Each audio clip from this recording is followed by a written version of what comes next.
વઢવાણ પીજીવીસીએલના નાયબ કાર્યપાલ ઇજનેર 5000ની લાંચ લેતા ઝડપાયા।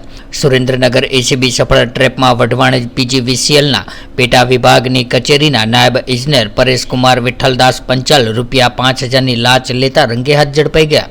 ખેતરમાં વીજ કનેક્શન મેળવવા માટે નાયબ ઇજનેર પરેશકુમાર પંચાલે વીજ કનેક્શન આપવા માટે ₹5000ની ગેરકાયદેસર લાંચની માંગણી કરી હતી, જે ગેરકાયદેસરની લાંચની રકમ ફરિયાદી આપવા માંગતા ન હતા, જેથી ફરિયાદીએ એસીબીનો સંપર્ક કરતા ફરિયાદીની ફરિયાદના આધારે ગોઠવેલા લાંચના છટકામાં પરેશકુમાર પંચાલ ₹5000ની લાંચ લેતા રંગે હાથ ઝડપાઈ આવ્યા હતા।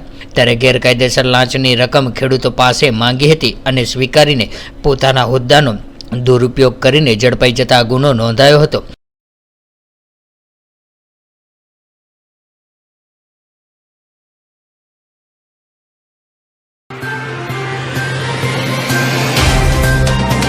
तो व्हाट्सएप, ट्विटर, फेसबुक, इंस्टा जहाँ भी आपका अकाउंट है, इसे शेयर बटन के द्वारा वहाँ पर शेयर करें।